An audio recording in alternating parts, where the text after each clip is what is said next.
Well, I think tonight can be best summed up by Fox cutting to Hurley in his huddle, and I want to say it was maybe at the under 16 or the under 12 in the second half.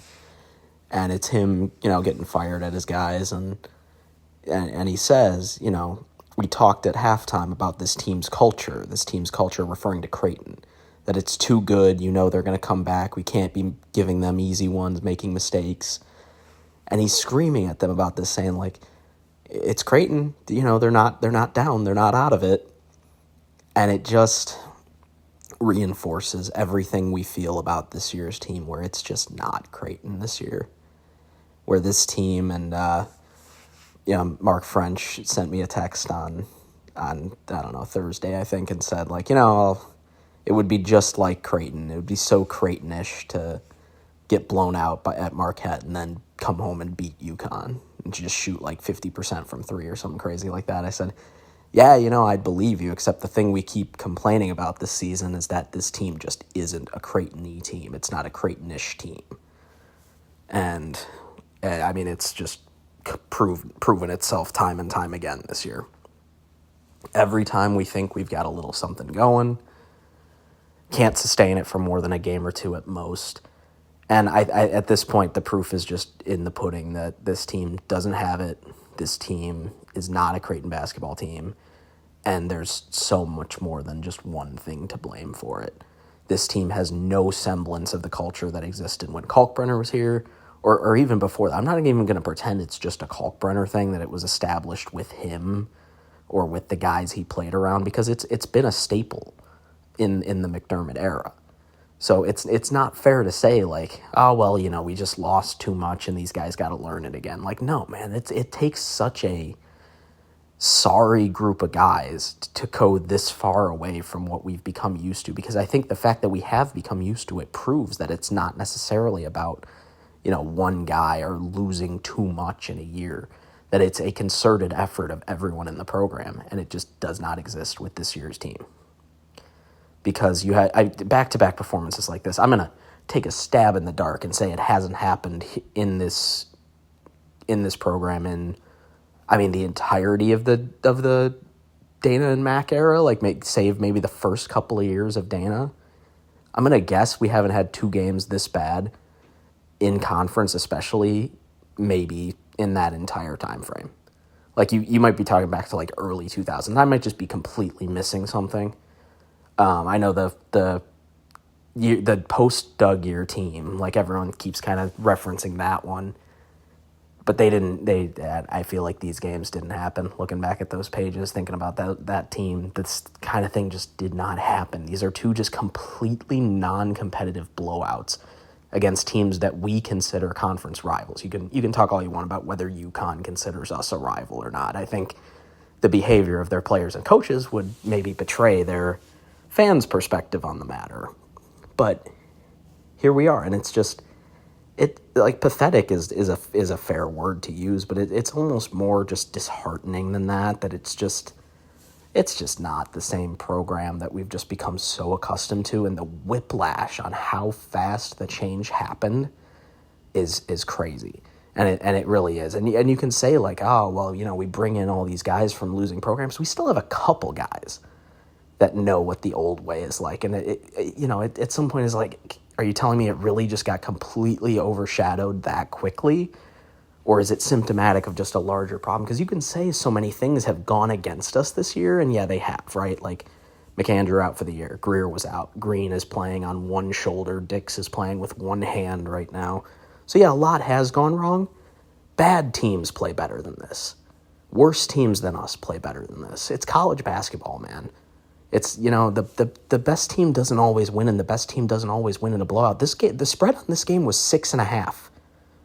It was 6.5, and we lost by 27. The Marquette game, we were point favorites, and we lost by, 26? I don't even remember. It was 31 in the first half.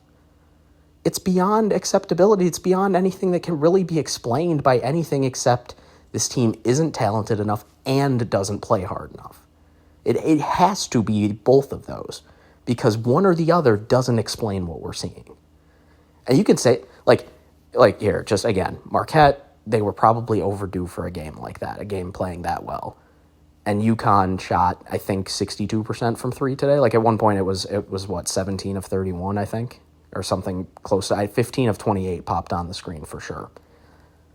So, like you'd say they shoot even 40%, and what, you only lose by 17. What is that supposed to be that much better? But the point is, it's not like they were taking a lot of contested shots either, because we just play so bad and so haplessly. And it's not just the physical mistakes, but sometimes when you can tell that a team is playing lazy and isn't giving enough effort is when there are physical mistakes and mental mistakes.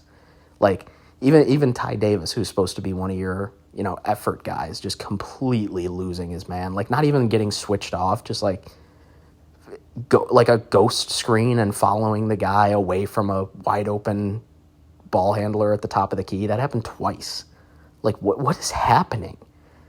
The culture, it's just stuff that doesn't, and I'm not the kind of guy who's like, oh, the culture of the program, the culture, it matters more in college sports than in pro sports, but I still don't tend to buy into all that. But how can you not when you see something like this?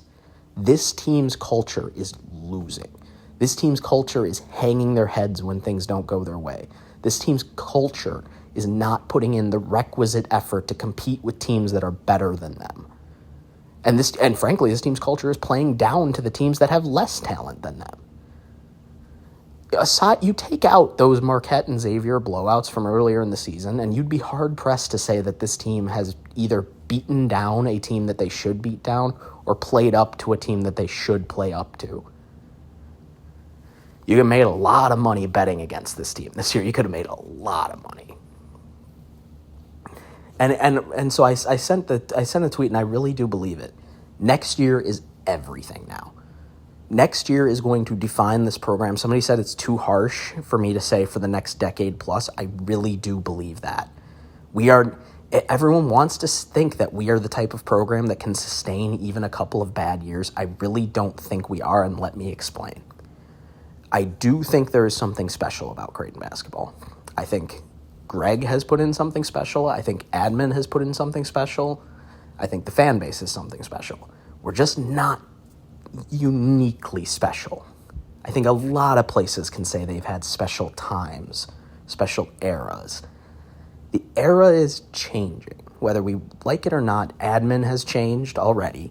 Mac is soon to change. The fan base turns over every so often, right? Like it just does generationally. We are not immune to becoming these programs that we laugh about.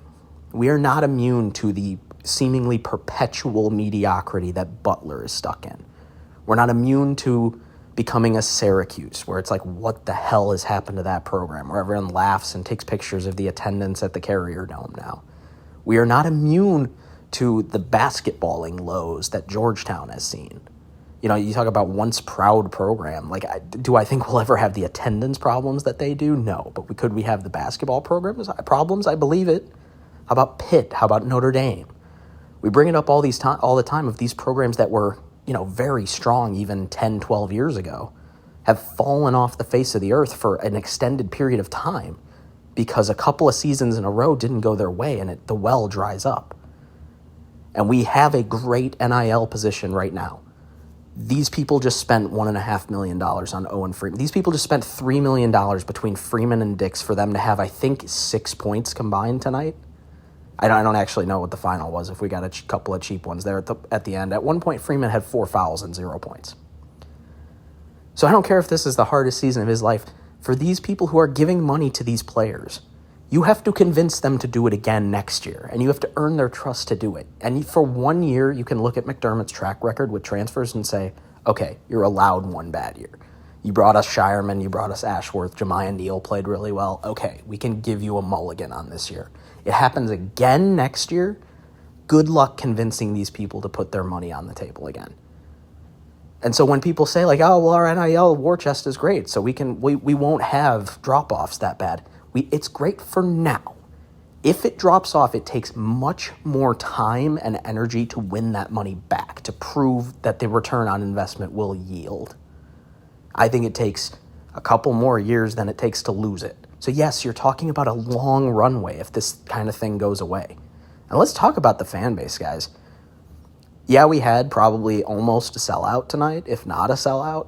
thanks to the pink out, thanks to UConn, you see what happens at these games. Half the people there don't really care that much about the basketball. And hey, I mean, I guess that's maybe a good thing, that if the basketball starts sucking, they're not going to leave. But you tell me that if we start regularly becoming a bottom half of the Big East team, that our attendance wouldn't cut down to like 9,000 or 10,000 a game, kind of thing we see in these like bye game environments. The crowd's loudest cheer of the night was for Brickin' for McChicken. You think these are people who are like diehard fans? Some of them are. I think we have a higher percentage of that than some of these larger fan bases.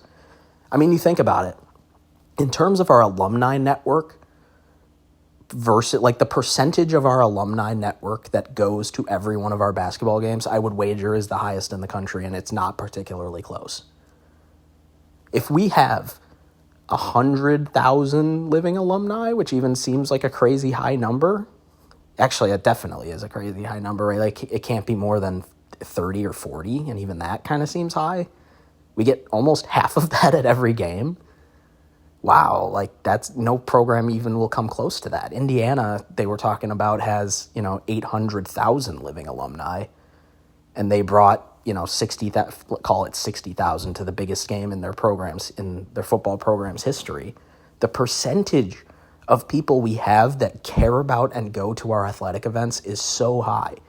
But at the same time, we don't have that big of an alumni network. We don't have that big of a fan base. And that's okay. These things are perfectly fine because of who and what we are. But don't think that well can't dry up either.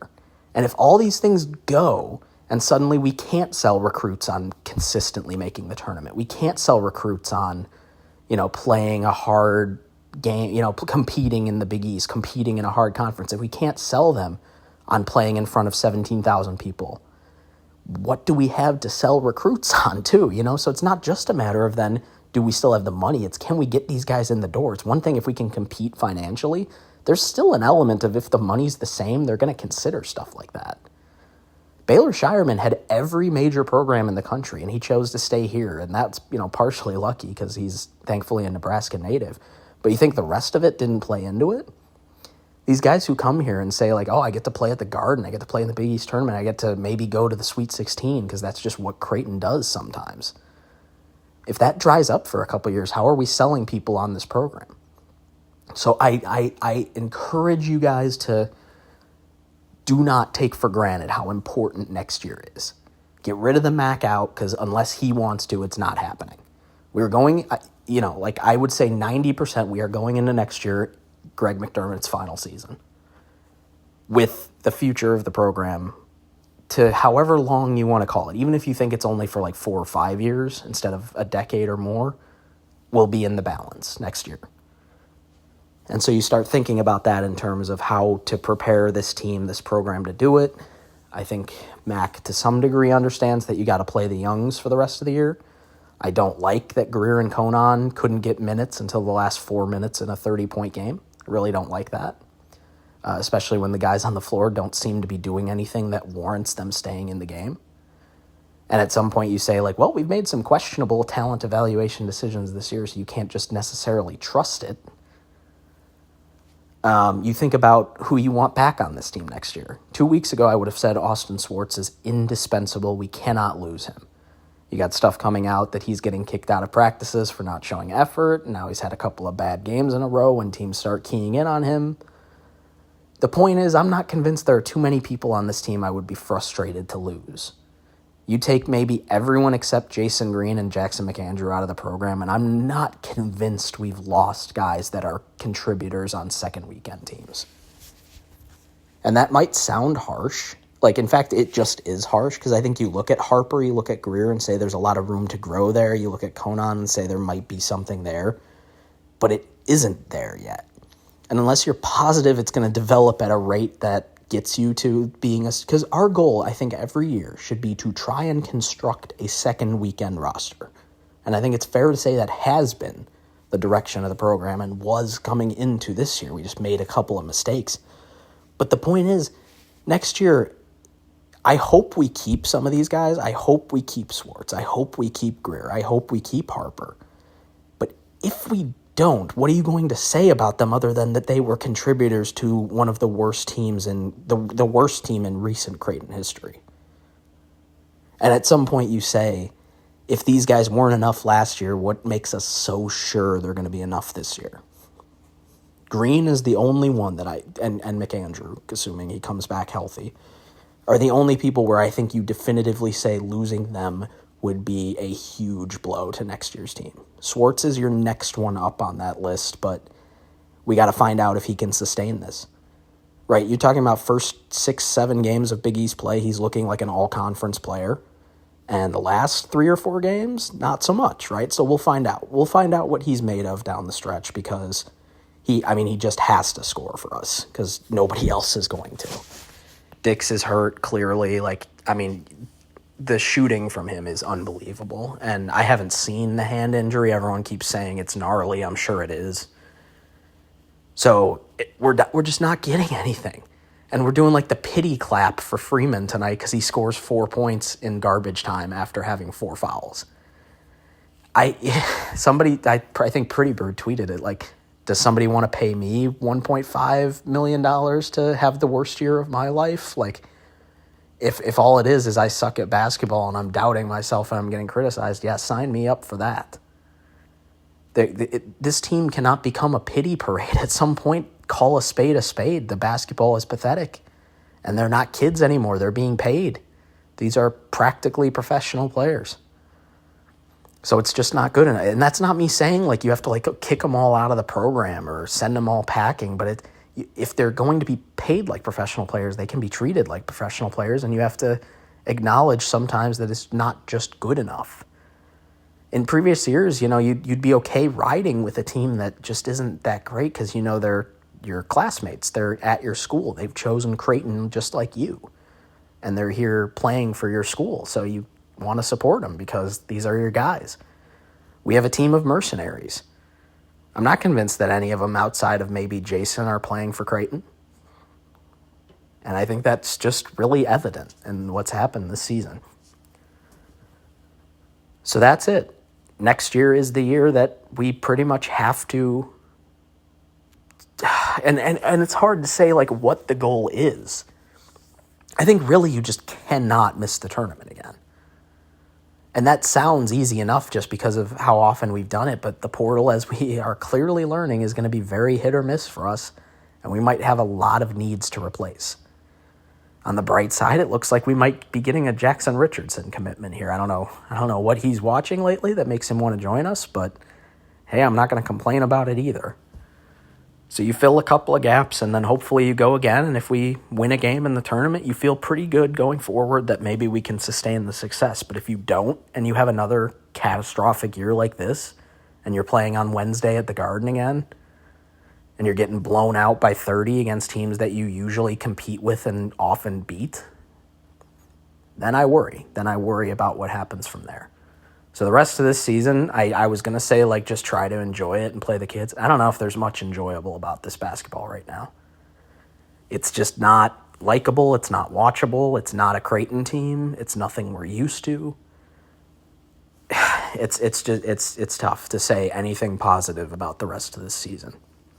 So that's why I say I think you focus on next season and how important it's going to be in sustaining this program at the level we want it to be. Because it's one thing to say, like, even with a bad send-off from Mac, Huss, if he's a good coach, can get us to be a tournament team, like a team that you still think is going to be there at the tournament. Or at the very least, just not a bottom feeder.